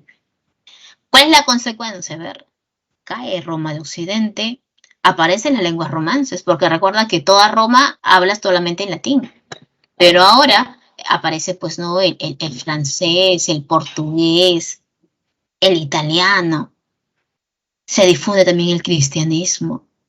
Y a partir de ese momento hay una ruralización de la economía, porque antes la economía se encontraba en la ciudad, pero ahora recuerda que todos han fugado hacia el campo. Es por eso que hay una ruralización de la economía. A ver, Imperio Carolingio, estamos hablando de la Francia actual. El Imperio Carolingio, el origen del Imperio Carolingio lo encuentras en un pueblo bárbaro que vienen a ser los francos, con su líder que viene a ser Clodoveo. Clodoveo es el primer rey bárbaro que va a aceptar el cristianismo. y por lo tanto se va a bautizar, acepta el cristianismo y a partir de ese entonces pelea con los cristianos en contra de los otros pueblos bárbaros. Y Clodoveo es quien funda su dinastía merovingia. La dinastía carolingia es fundada por el padre de Carlomagno, que viene a ser Pipino el Breve. Pipino el Breve era un mayordomo de los reyes holgazanes que pertenecen a la dinastía merovingia. ¿Por qué se lo decía reyes holgazanes? Porque ellos, si bien, ¿no? Ya él es el rey, ¿verdad? Pero las obligaciones recaían sobre su mayordomo, sobre su hombre de confianza. Ellos son los que administraban, ellos son los que peleaban. Y es por eso que la Iglesia Católica, cada vez que se encontraban en peligro, le pedía apoyo a Pipino el Breve. Y Pipino el Breve es quien iba, es quien socorría a la Iglesia. Es por eso que la Iglesia dijo, aquí quien lleva los pantalones dentro de este territorio es Pipino. Y cuando Pipino se quiso independizar, le preguntó a la Iglesia, oye, ¿quién es el verdadero rey? ¿A quién lo ha heredado o quien realmente controla todo ese territorio? Y la Iglesia le dijo, quien controla ese territorio, quien ve, quien vigila ese territorio, ¿no? Quien administra. Y es por eso que Pipino se levanta contra el último rey merovingio y es quien crea la dinastía carolingia. Y después de Pipino el Breve es Carlomagno quien toma todo el poder. Y con él se consolida el imperio carolingio. Cuando coronan a Carlomagno, mira, justo tienes ahí una imagen, dice, coronación de Carlomagno por el Papa León III. Justo fue en el año 800, para Navidad, para diciembre. Cuando a él lo coronan, le dicen, tú a partir de ahora eres el rey de Roma de Occidente, eres el rey de todos los patricios. Y tú me dirás, profesora, pero si Roma de Occidente ha caído, claro, ha caído, pero la idea es que Carlomagno busque aplastar a todos los pueblos bárbaros y vuelva a reconstruir lo que alguna vez fue Roma de Occidente. Dice, a ver, a través de sus campañas militares propagó el cristianismo en Europa de Occidente. El imperio carolingio está dividido pues territorialmente en ducados, condados y marcas. ¿Qué son ducados, condados y marcas? Son provincias, son provincias. Las marcas son provincias militarizadas. Es decir, ahí las marcas son provincias donde termina el límite de... A ver, quiero que observes este mapa, ¿ya? Si bien en este mapa podemos observar, ¿no? Reino de Carlos, tenemos a Lotaringia, Reino de Luis, ¿ok? Pero antes de la división del Imperio Carolingio, todo esto era el Imperio Carolingio, ¿ok? Todo esto. Y por aquí encontrabas una marca, ¿no? La marca hispana. ¿Qué es una marca? Es una marca fronteriza, militarizada, porque se encuentra, mira, profesora, ¿qué es lo que yo puedo observar aquí que está color blanco? Es un territorio que está gobernado por los pueblos bárbaros.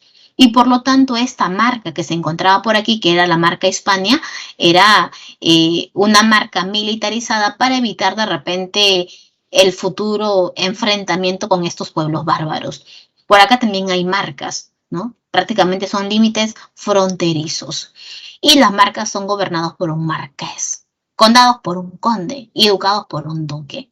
Los condados son ya provincias interiores y los ducados son como una especie de departamento. Hay un retorno a los estudios clásicos, la oratoria, matemáticas, artes. El Misidominici es el supervisor imperial. El Misidominici es quien recorre todo el territorio del Imperio Carolingio y él es el quien lleva el mensaje del rey. Escuelas, palatinas, conventuales y parroquial. Escuela palatina en el palacio, ¿para quiénes? Para los nobles, conventual en los conventos, para el clero. Y es aquí donde se instaura pues también una parroquial, ¿no? Parroquial dentro de las parroquias, especialmente para el pueblo. Aquí se va a educar al pueblo. Se va a educar al pueblo en la palabra de Dios, ¿verdad? Se educa al pueblo, pero recuerda que al pueblo se le educa con el objetivo de serle fiel a Dios, a la iglesia. Cuando muere Carlomagno, quien toma el poder es su hijo, el único hijo que sobrevive, que viene a ser Luis el Piadoso. Pero Luis el Piadoso a su vez tiene a sus hijos, es decir, los nietos de Carlomagno. Y son estos nietos que se van a estar enfrentando. Se enfrentan porque quieren gobernar. Después de un largo enfrentamiento, ellos deciden dividirse el imperio del abuelo.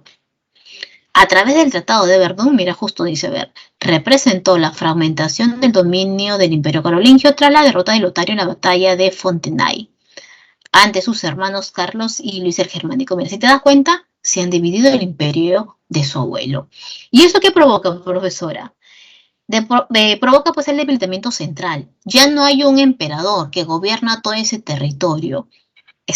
Hay un debilitamiento del poder central, hay un ascenso de los señores locales. Lo que pasa es que muchos de estos nobles que le eran fiel a Carlomagno, ellos estaban en desacuerdo con Carlomagno porque Carlomagno les había quitado sus tierras. Les había quitado sus tierras y después les pasó a entregar tierras, pero Carlomagno decía, estas tierras le pertenecen al Estado, pero te las doy porque tú ahora formas parte de mi imperio, ¿no? De mi imperio. De repente, por ejemplo, marqués, conde o duque, eh, eh, tú estás trabajando para mi imperio, ¿verdad? Estás administrando un determinado territorio y por lo tanto te entrego tierras, ¿no? Pero recuerda que esas tierras no son tuyas, son del Estado. Muchos de estos nobles que no estaban de acuerdo con la política de Carlomagno, pero no podían hacer nada porque Carlomagno es Carlomagno, pues, ¿no? Un gran militar, todo el mundo le teme, ¿no? ¿Qué levantarme contra Carlomagno? ¡Qué miedo! Me aplasta. Pero eso no va a pasar pues cuando llegue al poder los nietos. Así que cuando llegan los nietos al poder, estos nietos no les va a quedar de otra que darle el poder de esas tierras a estos señores. Y es por eso que se dice que con la caída del imperio carolingio están haciendo el feudalismo, porque ya no encuentras un poder central, sino que estás encontrando ahora el poder de los pequeños señores feudales, de los pequeños señores locales. Y a su vez también, chicos, este enfrentamiento provoca el ingreso de nuevas invasiones. Los normandos, los magiares, los sarracenos, los vikingos, que muchos de ellos llegan desde los países nórdicos. Profesora, ¿cuáles son los países nórdicos? Los que están en el norte, los que están en el norte de Europa. ¿Hay países en el norte de Europa? Claro. Este es Europa, ¿verdad? Mira. Ay, uy, pasamos. Este es Europa, ¿verdad? Okay. Al norte hay otros países. Tenemos Finlandia, Suecia, Noruega. De ahí llegan los pueblos nórdicos. O también llegan algunos árabes que son piratas, que llegan a estos reinos a robar, robar, a tomar prisioneros y venderlos en otros territorios.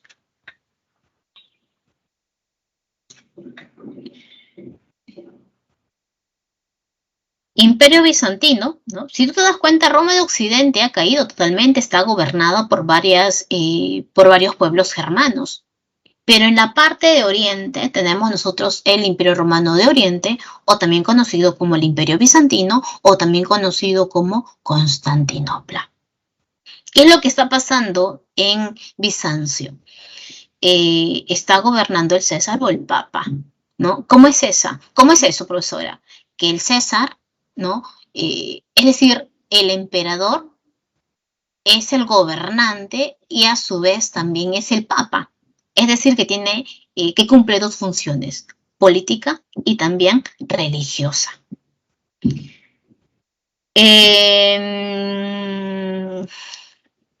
Constantinopla se encuentra en un lugar estratégico,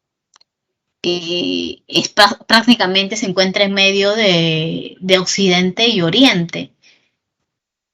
Todos los grandes comerciantes que se encuentran en Italia, especialmente los italianos, que son grandes comerciantes por mar, ellos llegan a Constantinopla y de Constantinopla continúan su viaje para el Oriente. Es ahí donde pues aparece la ruta de las especies, la ruta de las sedas. Y el lugar estratégico donde tienen que llegar sí o sí, obligatoriamente, era Bizancio.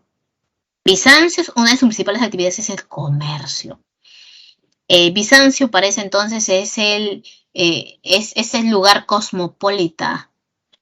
Es decir, en Bizancio tú encontrabas a población de todas partes del mundo, claro, para ese entonces. Es decir, tú encontrabas a griegos, a romanos, a egipcios, a indios, a árabes, a todos se encontraba. La cultura, ¿no? El gran desarrollo cultural era Bizancio para ese entonces.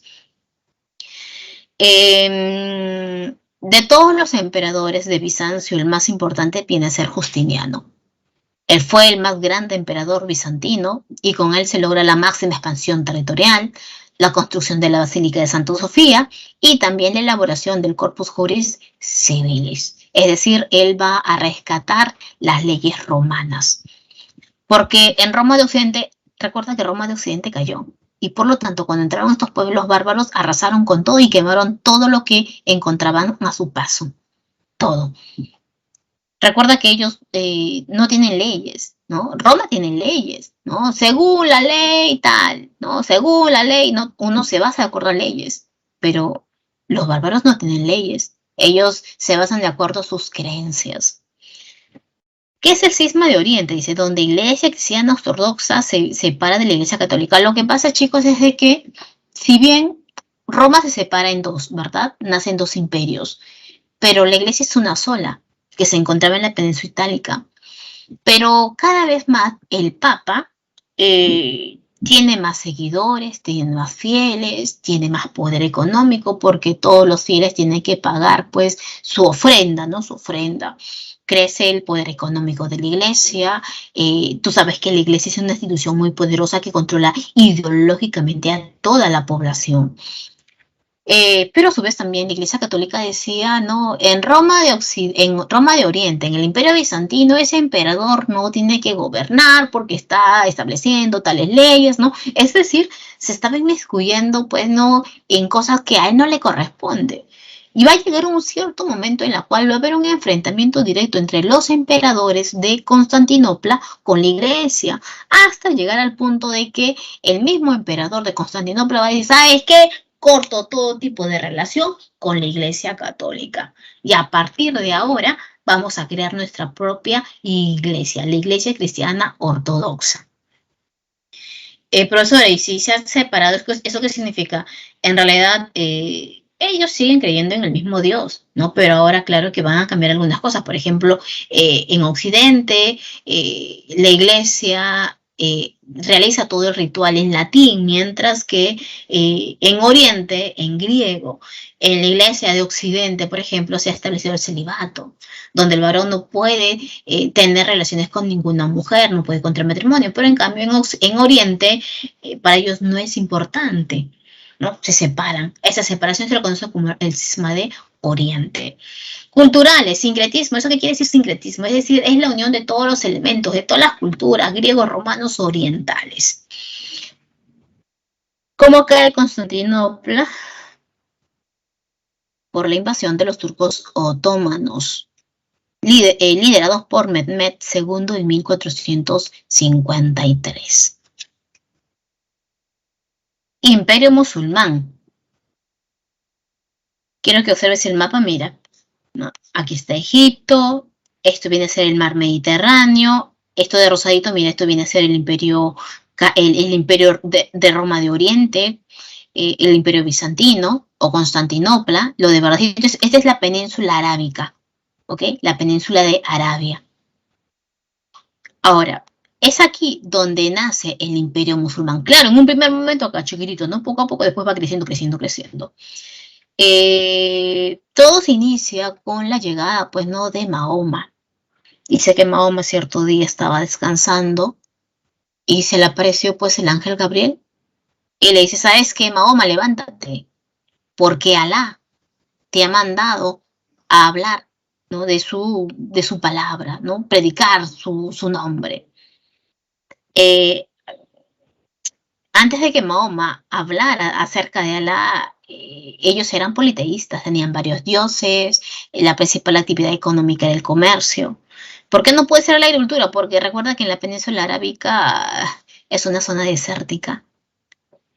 La principal actividad económica es el comercio. Recuerda que para que estos comerciantes italianos puedan llegar a la India, ellos eran los intermediarios. Mira, por acá llegaba el barquito, ¿no? Llegabas por acá.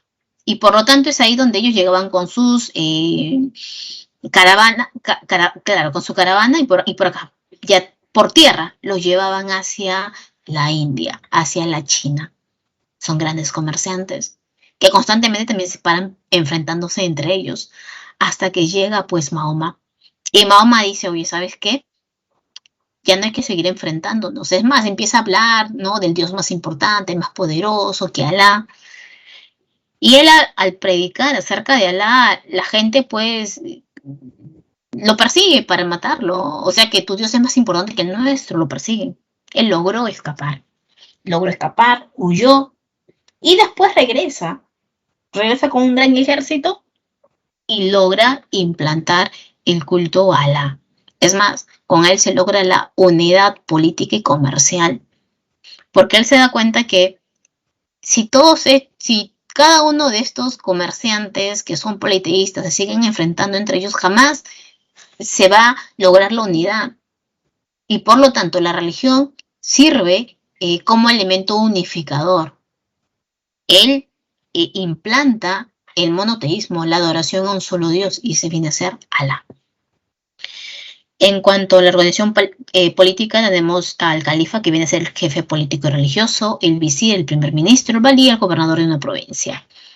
Con respecto al Islam, el Corán es su libro sagrado.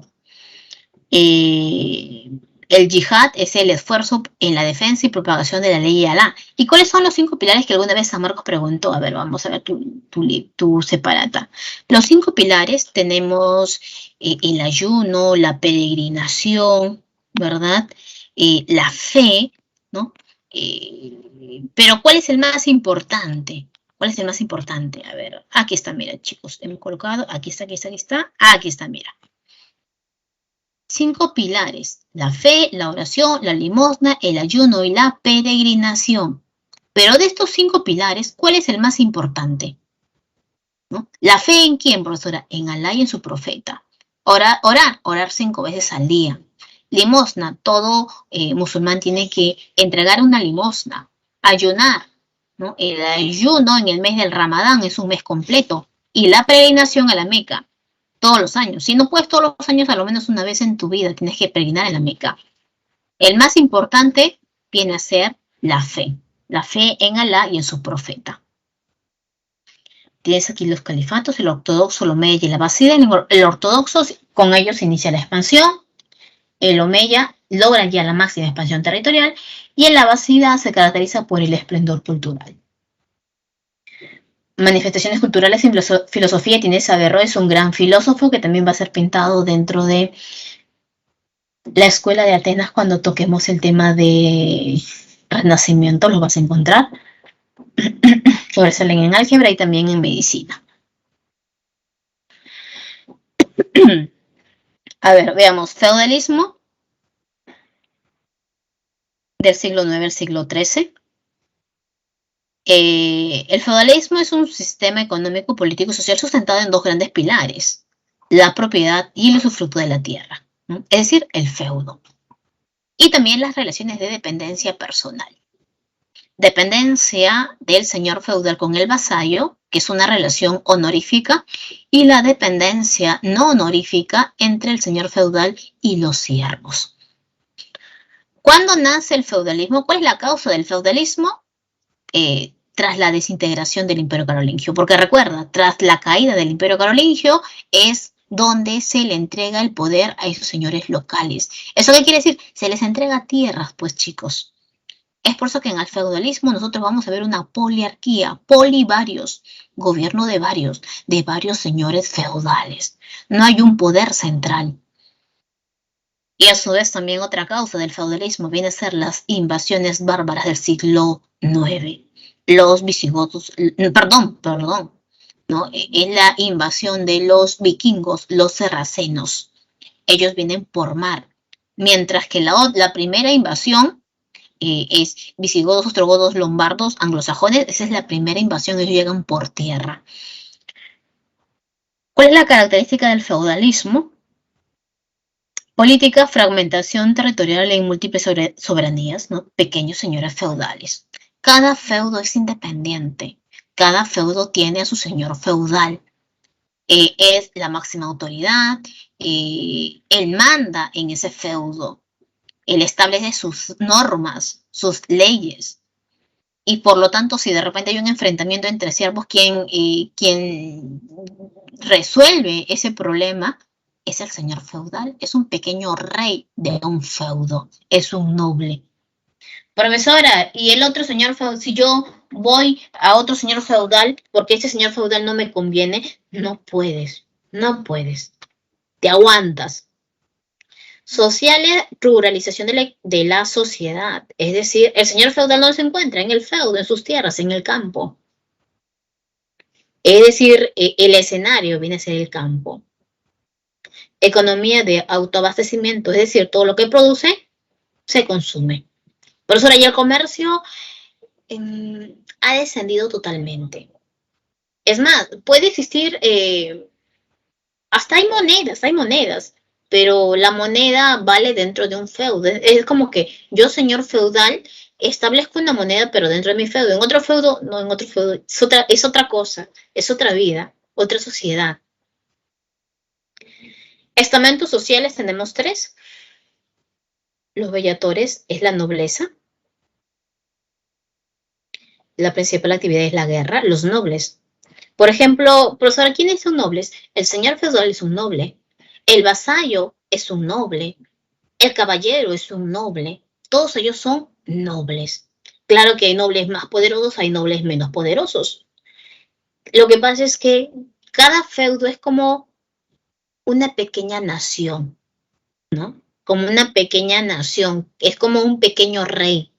Y por lo tanto, si tú quieres, yo rey, yo puedo acuñar una moneda dentro de mis tierras. De repente el otro rey quiere acuñar también su moneda, lo puede hacer, pero solamente dentro de sus tierras. Por eso estamos hablando, ¿no?, de pequeños gobiernos locales. El orator es el que ora todo el día a Dios, ¿no? El clero, pues el clero, control ideológico sobre la población. Y el laborator es el pueblo, ¿no? Es decir, encuentras al siervo, encuentras al villano, encuentras al artesano, ¿no? Todos ellos forman parte del pueblo llano. Mira, por acá tenemos el sistema de vasallaje. Dice, homenaje rendido a Renato I de Nápoles. Manuscrito del siglo XV. Esos 2 hombres que tú observas ahí, esos 2 hombres son nobles, ambos. El que tiene la corona es el gran señor feudal y el que está arrodillado es un vasallo. Ojo, los dos son nobles, pero el otro es más poderoso. Y por lo tanto, este vasallo le rinde fidelidad, ¿no? Yo te juro serte fiel toda la vida. A eso se le conoce como el juramento de fidelidad, el homenaje. El vasallo se arrodilla y le dice, yo te juro fidelidad, en las buenas y en las malas yo voy a estar contigo. Si tú te vas a la guerra, yo me voy a la guerra contigo. Si te toman prisionero y piden plata por tu rescate, yo consigo plata y pago para que puedan rescatarte. Si tu hija se va a casar y necesitas plata, yo te voy a dar plata. O sea, te juro fidelidad total. Y el señor feudal, no, mira, le está dando su vida prácticamente, ¿no? ¿Y qué hace el señor feudal? Le tiene que entregar un beneficio. Muchas veces son tierras, muchas veces es un feudo. Como el señor feudal es un gran señor feudal, dueño de grandes extensiones de tierra, ya yo te doy una extensión de tierra y me vas a ser fiel. Pero ahora, ¿qué pasa si de repente el vasallo es más vivo? Pues no, le juró fidelidad, pero al final le saca la vuelta. Lo que pasa es que esas ceremonias se hacen con presencia de la Iglesia Católica. Él está jurando en la Biblia o de repente en un objeto sagrado. Si este vasallo ha jurado fidelidad frente a Dios y no la cumple, el señor feudal va a la iglesia, mira iglesia lo que está haciendo, y es la iglesia, la institución más poderosa que le dice, no obedeces, tomaste el nombre de Dios en vano y por lo tanto es comulgado. Y le quitan todos los bienes de ese vasallo. Es por eso que hay un gran temor frente a la iglesia católica. Pero ahora, ¿y ese vasallo siempre va a ser vasallo para toda su vida? Ese vasallo también puede convertirse en un señor feudal. Siempre y cuando, y es más, ese señor feudal que tiene la corona puede tener todos los vasallos que quiera siempre y cuando tenga tierra que entregar. Es decir, es como, imagínate yo, Vivian, ¿ok? Yo, Vivian, soy un gran señor feudal. Y por lo tanto, a ver, tengo ahí 3 compañeros tuyos. Por lo tanto, Luciana, Ingrid y Esteban somos nobles ambos, todos somos nobles, ¿ok? Pero ellos me van a jurar fidelidad. Todos se van a arrodillar, pasamos por la ceremonia del homenaje y yo a cada uno de ellos les entrego tierras, ¿ok? Yo puedo tener todos los vasallos que quiera, siempre y cuando tenga tierras que entregar. Ahora, profesora, ¿qué pasa si Esteban, ahí está tu compañero Ludeña, ¿será? Pues no, Ludeña García, Esteban Fabricio, que él, profesora, él también tiene tierras, él también se puede convertir en señor feudal, claro que sí, siempre y cuando tenga tierras que entregar. Y por lo tanto Esteban de repente, no sé, por ahí otro noble le jura fidelidad. Y así sucesivamente.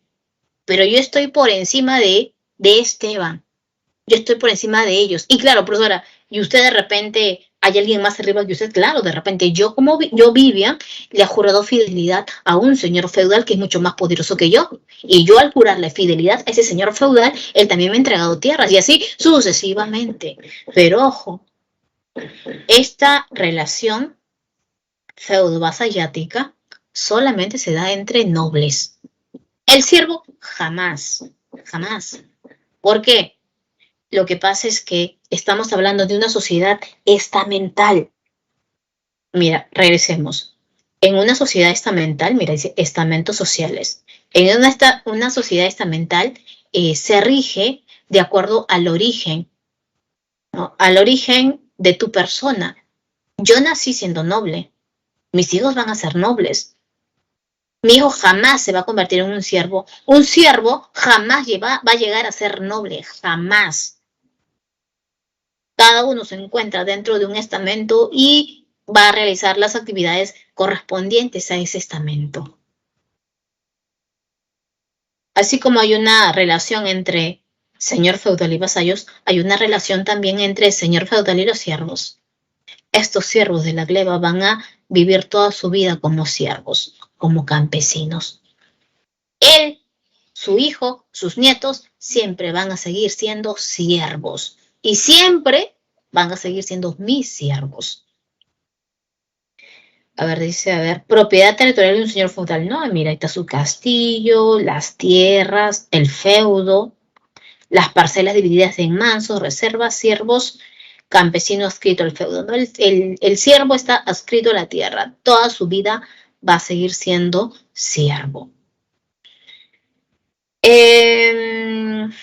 A ver.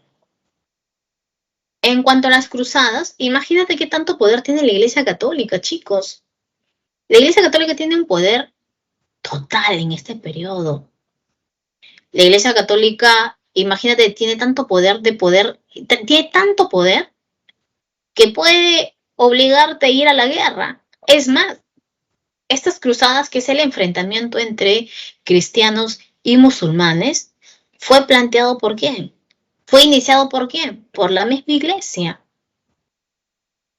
Fue la Iglesia Católica, fue el Papa Urbano II quien llama a la guerra. ¿Contra quién? Contra los musulmanes. Porque el Papa decía, vengan todos los cristianos, los musulmanes han tomado Tierra Santa, han tomado Jerusalén, Jerusalén donde fue enterrado Jesucristo, y por lo tanto tenemos que ir a pelear. Tú que te estás peleando con tu hermano por tierras, ven para acá, acá te vamos a entregar tierras. Tú que estás robando por ahí, ven, no deja de robar y ven. Hay que proteger lo que Dios nos ha dado. Es un pretexto.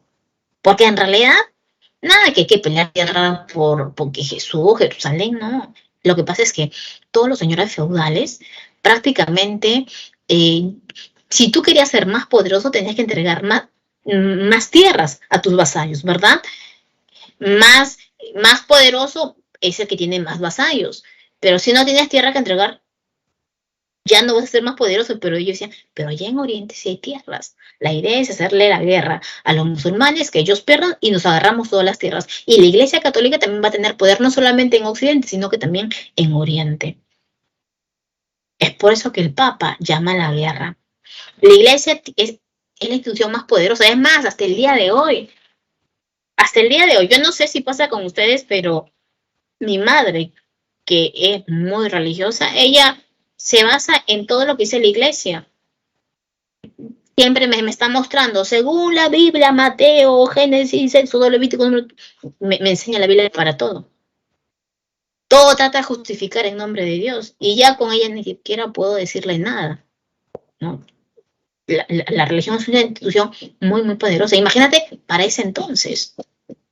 La iglesia te cobra, ¿qué te cobra? Te cobra el diezmo, el perdón de los pecados, ¿te acuerdas, verdad? El perdón de los pecados, te cobra también, si tú quieres algún puesto dentro de la iglesia católica, también te cobra de todo, te cobra la primicia, que es lo primero de todo. La iglesia tiene un control político, poder económico, ideológico, y es quien inicia las cruzadas. A ver, ¿qué nos dice? Las cruzadas son campañas militares que enfrentaron a cristianos contra musulmanes. Se dividen en 8 campañas al oriente. ¿Fueron 8 guerras? Fueron 8 guerras. ¿Y cuántas ganaron los cristianos? Solamente una, la primera. Segunda, a la octava, perdieron. Es decir, ganaron los musulmanes.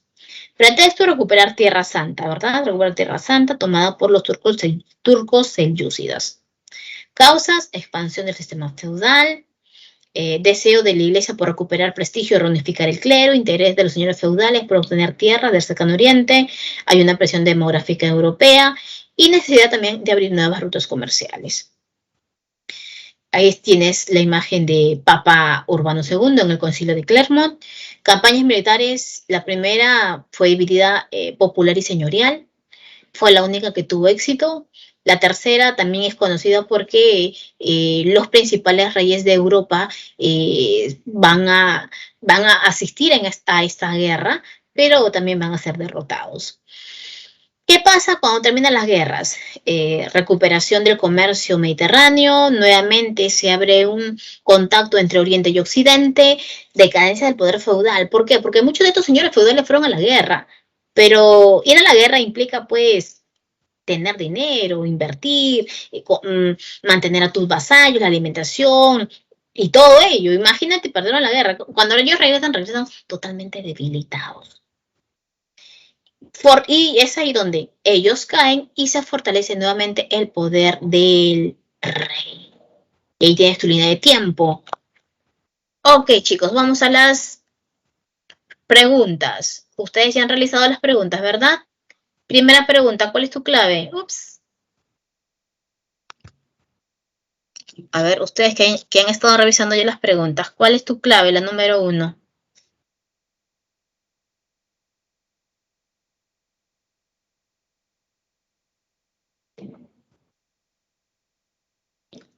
Casita dicen por ahí, a ver. A ver si la civilización se dividió en prehelénico, helénico, helenístico. Secuencia cronológica. Las enviados, la guerra de Troya, el comercial. La guerra de Troya se produce un control comercial, pertenece al periodo prehelénico, ¿verdad? Micenas, ¿verdad? Micenas. Periodo micénico.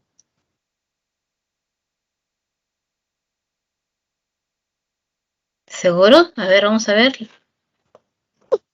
La C, muy bien. La número 2.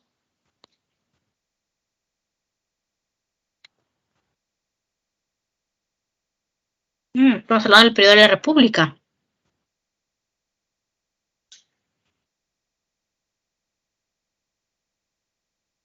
2, casita. 3.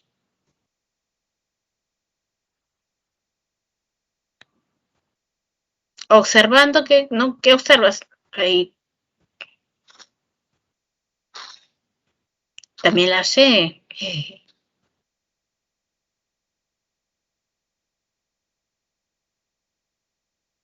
La 4. Está fácil, la 4. 4 besos. ¿Todos de acuerdo? 4 besos. 4 besos y la 5 es la A. ¿Ok? La 5 es la A. Bueno, chicos, muchas gracias por participar. Ya nos vemos la próxima semana. La defensa de la religión a través del yihad. Nos vemos, chicos. Cuídense. Abrazos, sí, por favor. Ahí, si tienen tiempo para ir a vacunarse, obligatorio. ¿Ok? Recuerden que tienen el sistema de multichat. Entren al sistema de multichat. Realicen todas las preguntas que necesiten ustedes. Profesoras, tengo 20 preguntas. Haz tus 20 preguntas. El profesor te las va a responder. ¿Ok? Nos vemos, chicos. Cuídense. Chau, chau, chau, chau. Nos vemos. Nos vemos.